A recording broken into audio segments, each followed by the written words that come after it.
আসসালামু আলাইকুম, কেমন আছেন সবাই? আজকে আমরা আরবি সংখ্যা গণনা শিখব।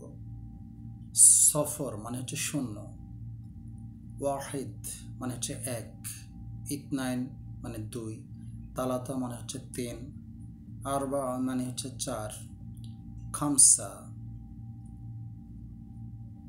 খামসা মানে হচ্ছে পাঁচ, সিত্তা ছয়, সাবায় সাত, তামানিয়া মানে হচ্ছে আট, তিসা মানে নয়, আশারা মানে হচ্ছে 10।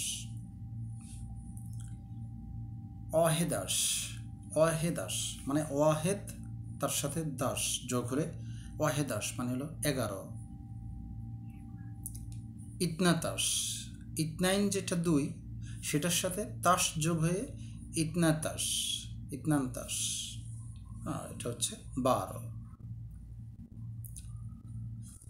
তোর তালাতাস, তালাতা হচ্ছে 3, তার সাথে তাস যোগ করে দিয়ে দিলে কি হয় তালাতাস 13। আরবাতাস 14, আরবার সাথে লাস্টে তাস যোগ হবে খামসাতাস, খামসাতাস মানে হচ্ছে 15, সিত্তাতাস মানে হচ্ছে 16, সাবাতাস মানে হচ্ছে 17, তামান্তাস মানে হচ্ছে কি 18, তিসাতাস, তিসাতাস মানে হচ্ছে 19, অ্যাস্ট্রিন, অ্যাস্ট্রিন মানে হচ্ছে 20।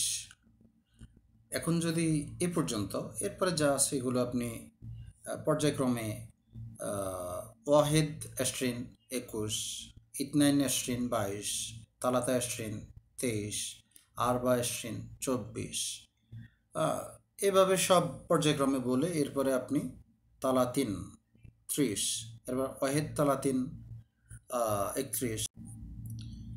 তো আজকে আমরা এ পর্যন্ত শিখলাম, এরপরে আবার বাকিটা শিখে নেব। 30 পর্যন্ত শিখুন আপাতত।